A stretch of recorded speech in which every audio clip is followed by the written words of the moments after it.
नमस्कार, मैं उमेश कुमार स्वागत करता हूं आप सभी का आपके अपने YouTube चैनल एच के नॉलेज एंड मोर पर। जैसा कि आप देख पा रहे होंगे, स्टैटिस्टिक्स का ये 5th वीडियो मैं आपको प्रेजेंट करने जा रहा हूं, जिसमें मैं बार डायग्राम कैसे बनाते हैं उसके बारे में चर्चा करूंगा। बार डायग्राम को हिंदी में दंड आरेख कहते हैं। क्या कहते हैं? दंड आरेख कहते हैं। यहाँ पर मैं नोट कर देता हूँ, दंड आरेख। आप चाहें तो इसको अच्छे से तैयारी कर सकते हैं। आपको पता होना चाहिए कि बार डायग्राम कैसे बनाते हैं। ठीक है, वैसे बार डायग्राम बनाने के लिए आपको पता होना चाहिए कि आप जब भी बार डायग्राम बनाएं तो जो रेखा होता है, जो लाइन खींचेंगे, वो मोटा भी बना सकते हैं आप। मोटा बनाते समय वैल्यू का कोई ध्यान नहीं रखा जाता, लेकिन सभी दंडों की मोटाई लगभग समान रखनी चाहिए, दूरियां भी समान होनी चाहिए। आकर्षक बनाने के लिए उनको आप आसानी से रंग भी सकते हैं। अगर प्रकार की बात करें तो बार डायग्राम के कई प्रकार हो सकते हैं। जैसे एक होता है सरल बार डायग्राम। ये सरल बार डायग्राम ही मैं इस वीडियो में बताने वाला हूँ, ध्यान रखेंगे। द्विदिशा दंड चित्र होता है, विचलन दंड चित्र होता है, सर्कन दंड चित्र होता है, प्रतिशत अंतर्विभक्त दंड चित्र होता है, मिश्रित दंड चित्र होता है, स्तूप दंड चित्र होता है, अंतर्विभक्त दंड चित्र होता है। तो ऐसे बहुत सारे दंड चित्र होते हैं। तो इस वीडियो में मैं सिर्फ सरल दंड चित्र के बारे में बात करने जा रहा हूँ। सरल दंड चित्र में मैं दो विधि का उल्लेख कर रहा हूँ। क्वेश्चन एक ही है, आपको जैसा दिखाई दे रहा होगा, ये सवाल एक ही दिखाई दे रहा है, लेकिन मैं इसमें दो तरीके से आप इसको सॉल्व करके बताऊंगा। एक वर्टिकल और दूसरा हॉरिजॉन्टल। ठीक है ना। वर्टिकल में सीधा सीधा हिंदी में कहते हैं उदग्र, आप समझ गए होंगे उदग्र किसे कहेंगे, और हॉरिजॉन्टल को कहते हैं क्षैतिज। ठीक है, क्षैतिज किसे कहते हैं ये भी जानते हैं। पैरेलल समानांतर, जमीन के समानांतर अगर रख दे, नीचे में एक स्केल रख दें सीधा, जैसे ये देखो, ये क्षैतिज हो गया। ठीक है, अब मैं कहता हूँ ऊर्ध्वाधर चाहिए मेरे को जमीन के, तो मैं स्केल को सीधा ऐसे खड़े कर दूंगा इसके ऊपर, तो ये ऊर्ध्वाधर हो गया। ठीक है, मतलब घर जो बनता है वर्टिकल या हॉरिजॉन्टल वर्टिकल बनता है, आपको पता होना चाहिए। जब आप सोते हैं तो हॉरिजॉन्टल कहलाएगा। आप समझ गए होंगे मैं क्या कहना चाह रहा हूँ। तो मैं दो वीडियो के द्वारा इस सवाल को सॉल्व करूंगा। फटाक से आते हैं इस सवाल में। वीडियो पसंद आएगा तो प्लीज़ वीडियो को लाइक करना, शेयर करना, कमेंट करना। चैनल पर पहली बार आए होंगे तो प्लीज़ सब्सक्राइब कर लेना, ताकि इसी प्रकार की वीडियो आपको हमेशा प्राप्त होगा। मैं वीडियो शुरू करूँ इससे पहले बताना चाहूँगा, मैंने इससे पहले स्टैटिस्टिक्स का 4 वीडियो और अपलोड किया है। इसे सांख्यिकी से संबंधित आप उन चारों वीडियो को आप देख सकते हैं चैनल पर आके, या फिर यूट्यूब पर डायरेक्टली सर्च कर सकते हैं। स्टैटिस्टिक्स हैज़ 5 4 3 2 1 ऐसा लिखते हैं। 5 में यही मिलेगा ये वीडियो, और 4 3 2 1 में इससे पहले का वीडियो आपको प्राप्त होगा। तो चलिए शुरू करते हैं फटाफट। ये वीडियो कैसे सॉल्व करेंगे, आपके सामने मैंने एक प्रॉब्लम लिया है, एक समस्या लिया हुआ है, एक क्वेश्चन लिया है कि नगरों में हुई निम्नलिखित शिशु मृत्यु दर को दंड चित्र द्वारा व्यक्त कीजिए। है ना, विभिन्न नगर में जो शिशु का मृत्यु दर है, नेटिलिटी है, ये दंड चित्र के माध्यम से आपको व्यक्त करना है। उसके लिए यहाँ पर आंकड़े दिया हुआ है, इन आंकड़ों को हमको दंड चित्र में शो करना है, प्रदर्शित करना है। तो मैं सबसे पहले प्रदर्शित कर रहा हूँ उदग्र या वर्टिकल बार डायग्राम के माध्यम से। उदग्र या वर्टिकल बार डायग्राम के माध्यम से जब उदग्र या वर्टिकल बार डायग्राम बनाते हैं तो हमको पता होना चाहिए उसमें पद मूल्य की अनुपात ऊंचाई और समान चौड़ाई वाले होना चाहिए। मतलब सरल का वही रूल्स है, सरल दंड चित्र का। सीधे खड़े बनाए जाते हैं तो उदग्र कहलाते हैं। हमारा प्रयास ये होना चाहिए कि सबसे ऊंचा दंड चित्र बाईं ओर और ऊंचाई के क्रम में दंड चित्र बनाते हो सबसे छोटा दंड चित्र दाईं ओर बनाते जाना चाहिए। ठीक है, इसके विपरीत भी हो सकता है, मतलब सबसे छोटे से शुरू करके आप सबसे बड़े की तरफ भी जा सकते हैं, सबसे बड़े से शुरू करके सबसे छोटे की तरफ भी जा सकते हैं। मतलब आपको देखना पड़ेगा कि सबसे ज्यादा आंकड़ा किसका कह रहा है। अगर बड़े से शुरू करना है, अगर घटते क्रम में आपको बनाना है तो बड़े से शुरू करना पड़ेगा, अगर बढ़ते क्रम में बनाना है तो आपको छोटे से शुरू करना पड़ेगा। समझ में आया? आप दोनों तरीके से आप बना सकते हैं। लेकिन जब समंक किसी महत्वपूर्ण क्रम में दिए हों, तब छोटे या बड़े का कोई विचार किए बिना दंड चित्र उसी क्रम में बनाया जाना चाहिए। आप चाहें तो इसको घटते बढ़ते क्रम में दोनों में बना सकते हैं। ठीक है, और चाहें जिस क्रम में दिया है उसी क्रम में बनाइए तो दंड चित्र ज्यादा सुंदर और आकर्षक लगता है। आप चाहें तो इसको अच्छा दिखाने के लिए, अच्छा शो करने के लिए आप कलर्ड भी कर सकते हैं। फॉर एग्जाम्पल यहाँ पर नगर दिया हुआ है, मुंबई, कोलकाता, चेन्नई, ढाका, कोलंबो और कराची, कुछ नगर लिया गया है जहाँ पर मृत्यु दर प्रति 1000 लोगों में बताई गई। मुंबई में 280, कोलकाता में 250, चेन्नई में 260, ढाका में 300, कोलंबो में 290, कराची में 295 है। मतलब जो डायग्राम बनेगा इसमें आप उसको कलर्ड भी कर सकते हैं। चलिए फटाफट शुरू करते हैं। इसको कैसे बनाएंगे, उदग्र दंड चित्र कैसे बनाएंगे, तो उसके लिए मैं फिर से यहाँ पर आपको एक आरेखन करके बता रहा हूँ। ये हो गया एक उदग्र लाइन, ठीक है, और ये हो गया एक horizontal line, vertical line and then horizontal line, ये एक्स एक्सिस और ये हो गया वाई एक्सिस, दोनों एक्सिस का ये सेंटर पॉइंट जिसको शून्य से हम दर्शा रहे हैं, जीरो से हम दर्शा रहे हैं, इसमें हम कैसे शो करेंगे। देखिए मैंने कहा है कि आप बढ़ते क्रम घटते क्रम दोनों बना सकते हैं, लेकिन मैं जैसे आंकड़े दिया हुआ है उसी क्रम में बना के बता रहा हूँ आपको, ठीक है। मुंबई 280, कोलकाता 250, ये 260, ये 300, ये 290 और ये 295। आप जैसे हैं वैसे आप शो कर सकते हैं, आप अपनी इच्छा अनुसार अपनी सुविधा अनुसार बना सकते हैं, ठीक है। अगर अपनी इच्छा अनुसार अगर मैं बनाऊं तो क्या होगा, इसमें जैसे दिया हुआ वैसे मेरे को बनाना पड़ेगा, लेकिन आपको कोई ना कोई एक आंकड़े लाइन से एक क्रम में लेना ही पड़ेगा। जैसे अगर मैं इधर कम ज़्यादा कर दूं, मतलब जो यहाँ पर कॉलम बनेगा, एक एक कॉलम खड़ा होगा, पिलर जो खड़ा होगा उसको अगर क्रम से करूं तो मुझे इधर कुछ करने की ज़रूरत नहीं, जैसे वैसे लिख दूंगा। लेकिन अगर मैं चाहूँगा कि वो बढ़ते क्रम से घटते क्रम की ओर हो या घटते क्रम से ऐसे बढ़ते क्रम की ओर हो, तो मैं चाहूँगा कि यहाँ पर एक क्रम निर्धारित कर दूँ, ठीक है। तो जैसे है वैसे मैं लिख रहा हूँ, लेकिन मुझे इधर क्रम निर्धारित करना पड़ेगा। समझ में आया? तो देखिए कैसे इसको बनाएंगे। मुंबई को मैं सबसे पहले शो कर रहा हूं, तो ये हो गया पहला मुंबई। कितने 1 2 3 4 5 6 पार्ट, 1 2 3 4 5, एक कम पड़ रहा है, एक कम पड़ रहा है। आगे बढ़ा रहा हूँ इसको थोड़ा देर के लिए, ये आगे बढ़ गया एक्स, मुझे मैं थोड़ा सा ज़्यादा बड़ा ले कोई बात नहीं, ये छठवें नंबर पे जा रहे हैं हम लोग ना, ठीक है। तो अब क्या करेंगे, मैं पहले लिख रहा हूँ मुंबई को, ये हो गया मुंबई। फिर दूसरे नंबर में कोलकाता है, ये हो गया कोलकाता। चेन्नई उसके बाद, ढाका है उसके बाद, कोलंबो है और यह कराची है, ठीक है ना। अब इसमें क्या दर्शाना है, मृत्यु दर मुझे दर्शाना है। तो मृत्यु दर दर्शाना है तो मैं कैसे दर्शाऊंगा, मैं चाहूँ तो इसको एक क्रम में भी लिख सकता हूँ और आगे पीछे भी कर सकता हूँ, ठीक है। क्रम में भी लिखूंगा तो आपको कम ज़्यादा देखने को जरूर मिलेगा। समझ में आया ना, क्यों मिलेगा, क्योंकि आंकड़े ही कम ज़्यादा है। इधर तो मैंने शहर लिख दिया, अब आंकड़े कम ज़्यादा है, मैंने हॉरिजॉन्टल लाइन में क्या दर्शा दिया, नगर या शहर का नाम दर्शा दिया। ये नगर का नाम हो गया, किसका नाम हो गया, ये नगर का नाम हो गया। अब मैं इसको इधर दर्शा रहा हूँ मृत्यु दर को, मृत्यु दर को दर्शा रहा हूँ प्रति 1000 में जो मरने वालों की संख्या है। सबसे कम देखिए 250 है, 280, फिर 260, फिर 280, 290, 295, ऐसा 300 तक दिया हुआ है, ठीक है। अब मैं इसको इस तरीके से शो करूँ, इसको सबसे कम में क्या है 250, कितना है 250 है। तो यहाँ पर थोड़ा सा दिक्कत ये आएगी कि इतने बड़े आंकड़े को मैं कितने कितने के कॉलम में बांटूं। 100 में बांटूं तो 200 तक तो कुछ भी नहीं मिलेगा मेरे को।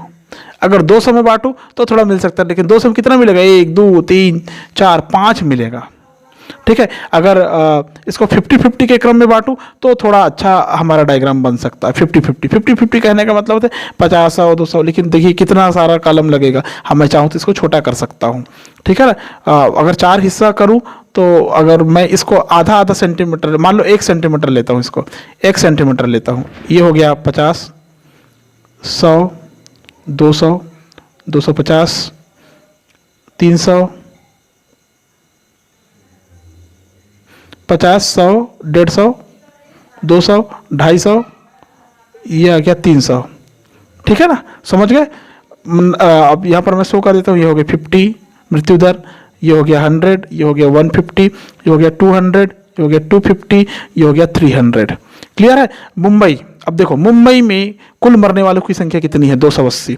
280 कहाँ पर आएगा, 250 के थोड़ा सा ऊपर, मतलब 250 50 और 300 के बीच में 50 खंड बन सकते हैं, ठीक है। लेकिन है 280, तो मैं 300 को थोड़ा सा पास ले रहा हूँ, 300 को थोड़ा सा पास लूंगा तो ये लगभग यहाँ पर आएगा।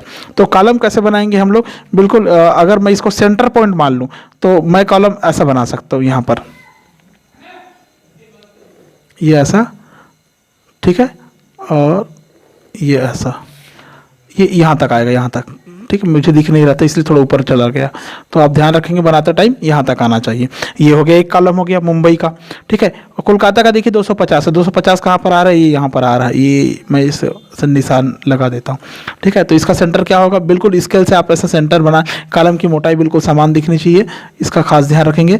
ये हो गया आपका ये कॉलम, ये इधर भी एक्स्ट्रा चला गया, तो एक्स्ट्रा को ध्यान नहीं देंगे ना, ध्यान रखेंगे आप लोग।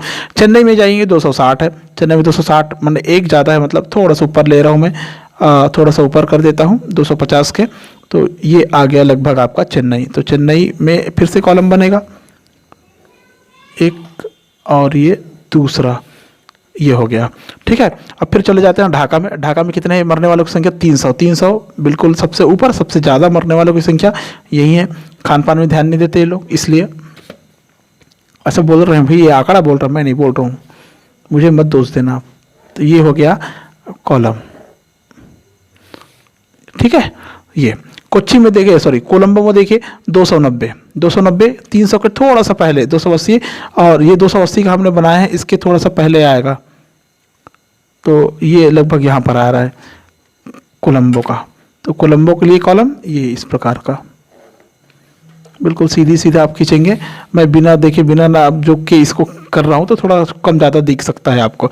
और लास्ट में आता है कराची। कराची में कितना है? 295। तो 90 के ऊपर में थोड़ा सा ऊपर आएगा, ये हल्का सा बिल्कुल 300 से थोड़ा सा कम, और ये यहाँ पर ऐसे आएगा।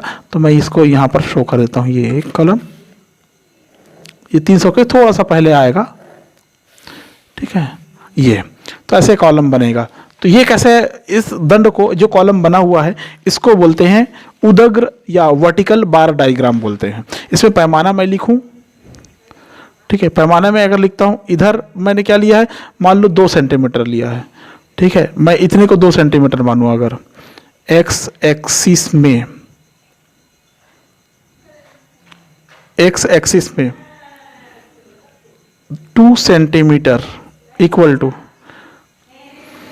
हाँ सॉरी, इसमें पैमाना लिखने की ज़रूरत इसलिए नहीं है क्योंकि यहाँ पर सीधा सीधा मैंने नगर का नाम लिखा है, तो इसमें कुछ नहीं लिखना है।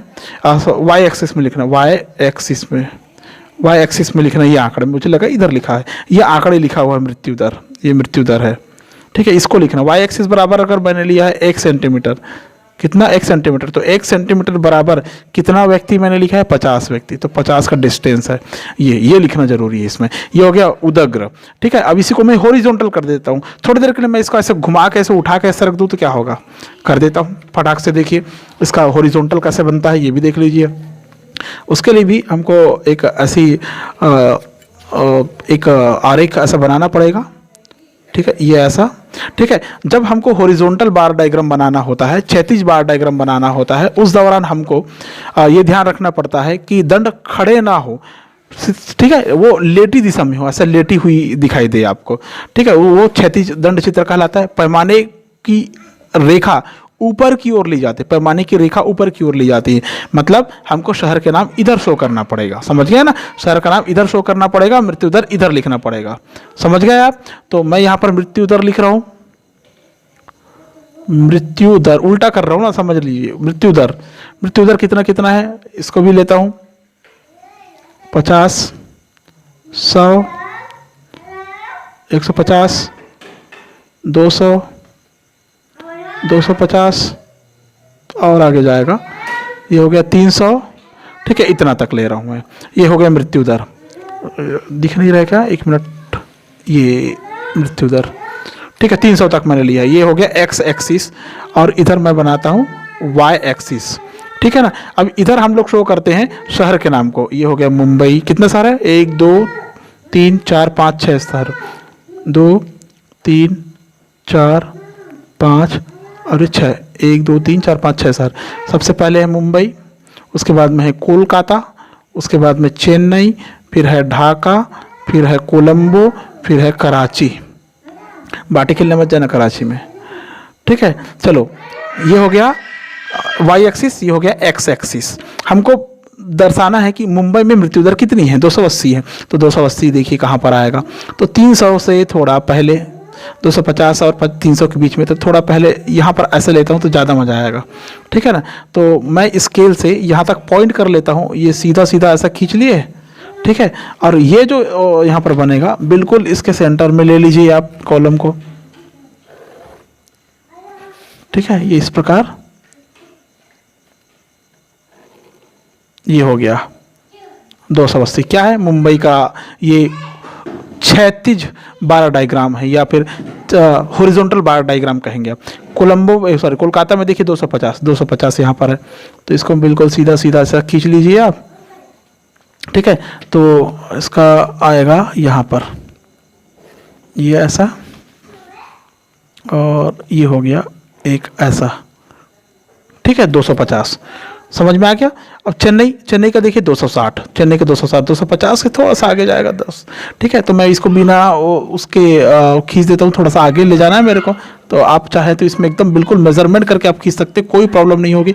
जितना नाप जोख के आप इसको बनाएंगे उतना बेहतर दिखता है, उतना अच्छा लगेगा, और ऑब्जर्वेशन करने वाला या वेलर जो होगा वो ज़्यादा प्रभावित होगा और खुश होगा आपकी डायग्राम देखकर, ठीक है। ये हो गया चेन्नई। चेन्नई के बाद में आता है ढाका। ढाका में कितने हैं 300, 300 को मैं आखिरी में ले लेता हूँ।